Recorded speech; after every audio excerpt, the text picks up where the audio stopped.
الحمد لله وكفى والسلام على عباده الذين اصطفى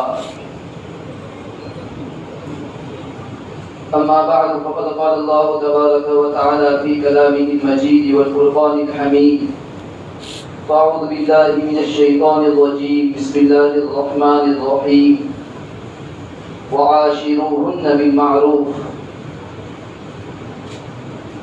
وعن مالك بن الحويرث رضي الله تعالى عنه قال أتينا رسول الله صلى الله عليه وسلم ونحن شبابة متقاربون فأقمنا عنده 20 ليلة وكان رسول الله صلى الله عليه وسلم رحيما رقيقا وظن أننا قد اشتقنا أهلنا وسألنا عمن تركنا من أهلنا فأخبرناه فقال رسول الله صلى الله عليه وسلم ارجعوا إلى أهلكم فأقيموا فيهم وعلموهم ومروهم فإذا حضرت الصلاة فليؤذن لكم أحدكم ثم ليؤمكم أكبركم أو كما قال عليه الصلاة والسلام.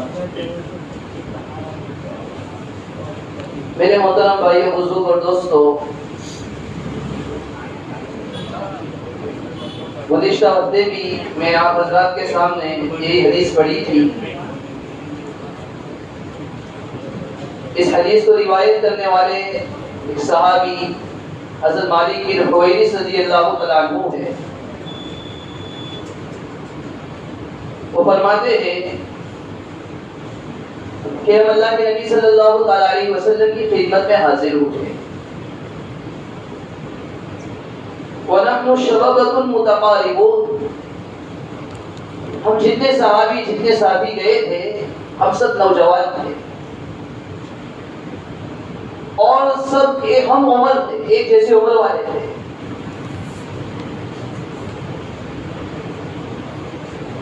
اس حدیث سے، اس روایت سے ایک بات تو یہ معلوم ہوئی، جیسے کہ میں نے پچھلے ہفتے عرض کیا تھا کہ صحابہ کرام رضی اللہ تعالیٰ عنہ اجمعین دین کو سیکھنے کے لیے نبی علیہ الصلوۃ والسلام کی خدمت میں حاضر ہوتے تھے. علم دین کے حاصل کرنے کا ایک طریقہ یہ ہے آدمی کسی کی صحبت اختیار کرے، اہل اللہ کی صحبت میں جائے، اکابر کی صحبت میں جائے، مشائخ کی صحبت میں جائے اور صحبت کے ذریعے سے علم دین کو حاصل کرے. پچھلے ہفتے میں عرض کیا تھا بہت سارے علم کتابوں سے حاصل نہیں ہو سکتے، بہت سارے فنون کتابوں سے حاصل نہیں ہو سکتے. یہی وجہ ہے کہ اللہ تبارک و تعالیٰ نے جہاں آسمانی کتاب نازل فرمائی ساتھ میں کسی پیغمبر کو بھی بھیجا ہے. وہ پیغمبر آتا تھا اور پیغمبر آ کر امت کے سامنے بیان کرتا تھا کہ اس قرآن میں، اس کتاب میں، اس تورات میں، اس زبور میں، اس انجیل میں، اس صحیفے میں اللہ تعالیٰ نے کیا بیان فرمایا ہے. آدمی صحبت سے بہت کچھ حاصل کر لیتا ہے اور آدمی اچھے لوگوں کی صحبت کو اختیار کرے، اچھے لوگوں کی صحبت میں جائے. جیسے لوگوں کی صحبت آدمی اختیار کرتا ہے آدمی کی زندگی میں ایسے اثرات نہ دے. جس کی صحبت میں بیٹھے گا اس کے اثرات، بلکہ مشائخ نے لکھا ہے آدمی جو اپنا لباس اختیار کرتا ہے جیسا لباس اختیار کرے گا ایسے لباس کا اثر ہی آدمی پر پڑتا ہے. بلکہ ایک قدم اور آگے بڑھ کر آدمی کا جیسا نام ہوتا ہے آدمی کے نام کا اثر بھی اس کی زندگی پر پڑتا ہے. جب لباس کا اثر پڑ سکتا ہے، جب نام کا اثر پڑ سکتا ہے تو صحبت کا اثر کیوں نہیں پڑ سکتا ہے. یاد آ گیا مولانا روم رحمۃ اللہ علیہ نے لکھا ہے صحبت کا کتنا اثر ہوتا ہے اور آدمی صحبت اختیار کرتا ہے اچھے لوگوں کی صحبت میں اچھی نیت سے رہتا ہے اس کا کتنا اثر ہوتا ہے. معلوم رحمۃ اللہ علیہ فرماتے ہیں کہ ایک چیونٹی تھی اس کے دل میں خیال پیدا ہوا کہ میں اللہ کے گھر کی زیارت کروں، بیت اللہ تک جاؤں، اچھی طلب ہے۔ ایک بات اور بھی بیان کرتا چلوں، جب کسی بزرگ کی صحبت میں جائے، کسی اہل علم کی صحبت میں جائے، اپنی نیت کو درست کر کے جائے۔ لوگ اکابر کے پاس جاتے ہیں، علماء کے پاس جاتے ہیں، ہر ایک کی نیت الگ الگ ہوا کرتی ہے، کوئی کس غرض کے لیے جاتا ہے، کوئی کس غرض کے لیے جاتا ہے۔ چھوٹی کے دل میں ایک اچھی طلب پیدا ہوئی، مجھے اللہ کے گھر کی زیارت کرنا چاہیے۔ اللہ تعالیٰ ہر چیز پر قادر ہے۔ اللہ تعالیٰ نے کبوتر کو بھیجا، یہ چونٹی اس کبوتر پر سوار ہو گئی، کبوتر نے اڑنا شروع کیا، اڑتا رہا، صحرا کا، جنگل کا، پہاڑوں کا، دریاؤں کا سفر کرتے کرتے کرتے اللہ تعالیٰ نے اسے منزل مقصود تک یعنی بیت اللہ تک، مکہ تک پہنچا دیا۔ مولانا روم رحمۃ اللہ علیہ بہت سارے واقعات بیان کرنے کے بعد نتائج بہت اچھے بیان فرماتے ہیں۔ دانا روم فرماتے ہیں کہ ایک چونٹی کے دل میں سچی طلب پیدا ہوئی اور اس نے ایک کبوتر پر وہ سوار ہو گیا، اللہ تعالیٰ نے اسے منزل مقصود تک پہنچا دیا۔ معلوم ہوا جس آدمی کے دل میں اگر کسی اہل اللہ کی صحبت کا داعیہ پیدا ہوگا، سچی طلب پیدا ہوگی، اور سچی طلب کے ساتھ وہ کسی بزرگ کا، کسی عالم کا، کسی اللہ کے ولی کا دامن تھام لے گا، اللہ تعالیٰ بھی اسے منزل مقصود تک پہنچا دیں گے۔ اللہ تعالیٰ سے ملاقات، اللہ تعالیٰ کی محبت، اللہ تعالیٰ کے دیدار کا شوق اس کے دل میں پیدا ہو جائے۔ سچی طلب، سچی طلب کے ساتھ سچے لوگوں کی صحبت میں رہے۔ میں نے پہلے بھی بیان کیا تھا، اللہ تعالیٰ نے قرآن میں فرمایا یا ایھا الذین آمنوا اتقوا اللہ وکونوا مع الصادقین، اے ایمان والو اللہ سے ڈرو اور سچوں کے ساتھ رہو۔ معلوم ہوا اگر آپ تقوی اختیار کرنا چاہتے، اللہ کا ڈر پیدا کرنا چاہتے، اللہ کا خوف اپنے دل میں پیدا کرنا چاہتے، اس کا ایک طریقہ یہ ہے وَكُونُوا مَعَ الصَّادِقِينَ۔ ساتھ میں اللہ نے طریقہ بھی بیان کر دیا ہے کہ سچے لوگوں کی صحبت اختیار کرنا پڑے گا، اہل اللہ کی جوتیاں سیدھی کرنی پڑے گی، اہل اللہ کی صحبت میں رہنا پڑے گا، تب جا کر آپ کے دل میں تقوی پیدا ہوگا، اللہ کا خوف پیدا ہوگا، اللہ تعالیٰ کا ڈر پیدا ہوگا۔ اس حدیث سے ایک بات تو یہ معلوم ہوئی، حضرت مالک بن حویرث رضی اللہ تعالیٰ فرماتے ہیں ہم سب نوجوان کا قافلہ، سب ایک عمر تھے، ہم عمر تھے، نبی علیہ السلام کی خدمت میں حاضر ہوئے، اتینا النبی صلی اللہ علیہ وسلم، چند دن نبی علیہ السلام کی خدمت میں رہے، تقریباً 20 دن رہے۔ اس کے بعد نبی علیہ السلام نے ہم سے پوچھا، مالک بن حویرث رضی اللہ عنہ فرماتے ہیں نبی علیہ السلام نے ہم سے پوچھا، کیا پوچھا؟ نبی علیہ السلام نے پوچھا کہ آپ اپنے پیچھے کن لوگوں کو چھوڑ کر آئے ہو؟ ایک دوسری بات یہ معلوم ہوئی، صحابہ کرام رضی اللہ عنہ علم دین کو حاصل کرنے کے لیے اپنے گھر کو، اپنے ہدایات کو چھوڑ دیا کرتے تھے۔ ہمارے مشائخ نے، ہمارے علماء نے بھی علم دین کو حاصل کرنے کے لیے بڑی قربانیاں دی۔ دنیاوی علوم کو حاصل کرنے کے لیے آدمی کو قربانیاں دینی پڑتی ہے، تو ایک دینی علم اس کو حاصل کرنے کے لیے بھی آدمی کو اپنے گھر کو چھوڑنا پڑے گا، اپنے وطن کو چھوڑنا پڑے گا۔ ہمارے علماء نے جو قربانیاں دی ہے، جو حق کے لیے کھڑے ہو جاتے ہیں، حق کے خلاف کھڑے ہو جاتے ہیں، انہوں نے بھی بہت ساری قربانیاں دی۔ یاد آ گیا، بہت بڑے امام گزرے ہیں، شمس الائمہ سرخسی رحمۃ اللہ علیہ،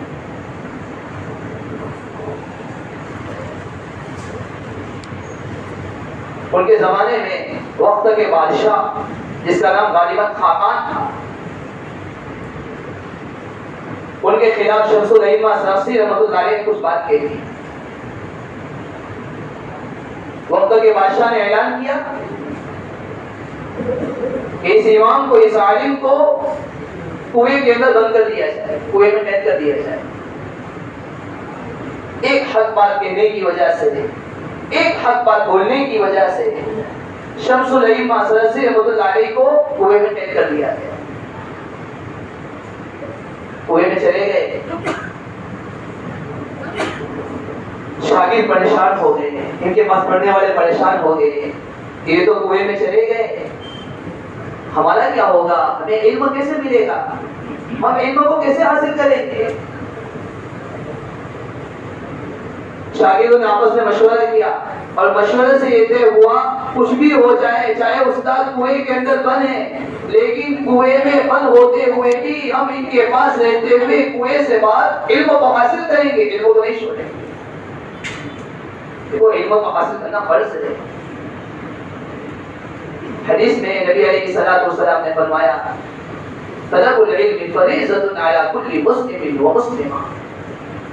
دیکھو حلال روزی کا حاصل کرنا بھی فرض ہے، لیکن وہاں پر اللہ کے نبی صلی اللہ علیہ وسلم نے بیان فرمایا طلب کسب حلال فریضۃ علی کل مسلم.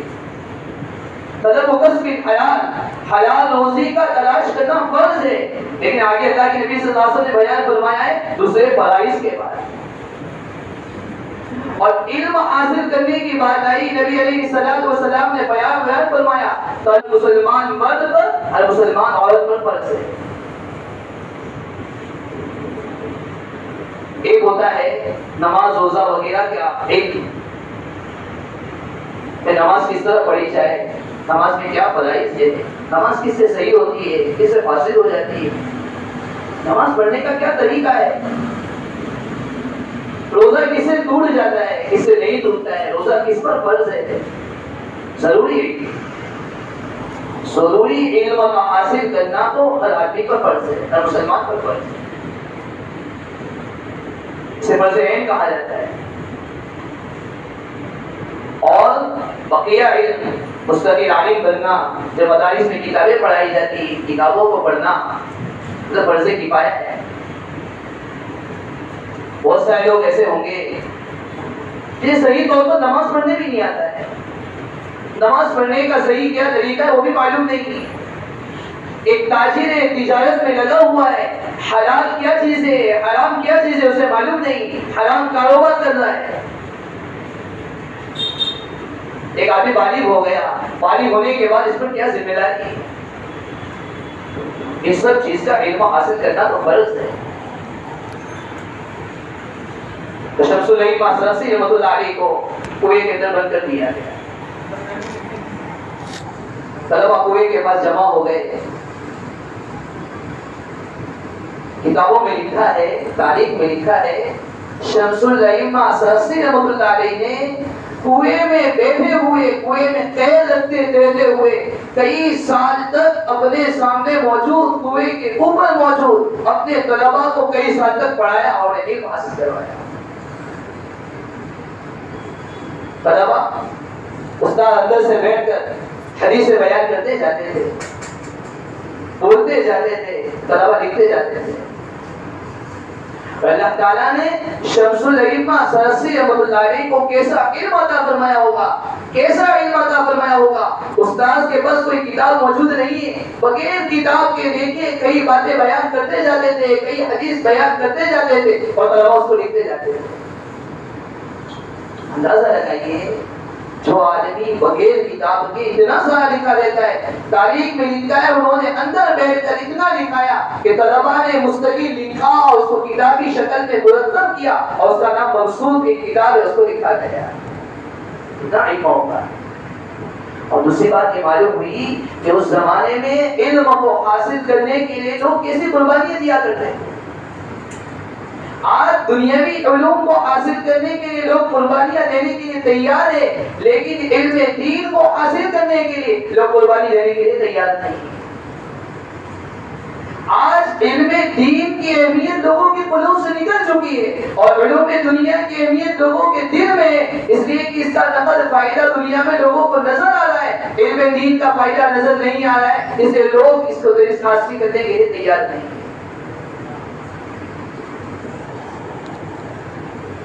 حضرت مالک بن حویرث رضی اللہ عنہ فرماتے ہیں ہم یہ چند نوجوان کا قافلہ نبی علیہ السلام کی خدمت میں حاضر ہو رہا ہے علم دین حاصل کرنے کے۔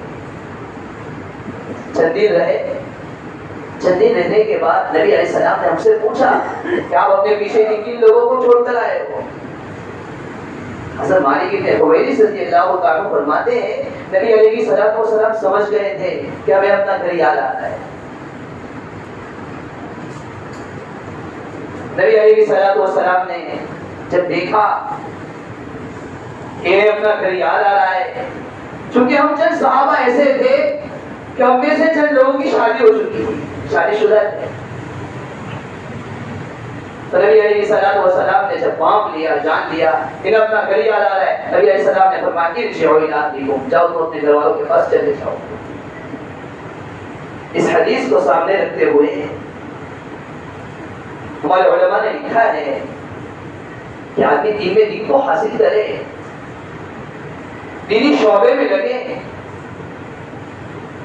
لیکن زیادہ دیر تک، زیادہ دنوں تک اپنے اہل و عیال سے جدا نہ رہے۔ اس میں گھر والوں کے لیے بھی عافیت ہے، اپنے لیے بھی عافیت ہے۔ دیکھو نبی علیہ السلام نے جب دیکھا کہ ان صحابہ کرام رضی اللہ تعالیٰ عنہ اجمعین نے کچھ دین حاصل کر لیا، حالانکہ مکمل دین بھی حاصل نہیں کیا ہے، لیکن نبی علیہ السلام نے دیکھا کہ جب انہیں اپنا گھر یاد آ رہا ہے، اپنا اہل و عیال یاد آ رہا ہے، اپنے بیوی بچے یاد آ رہے، تو نبی علیہ السلام نے فرمایا ارجعوا الی اہلیکم، تو اپنے اہل و عیال کے پاس چلے جاؤ۔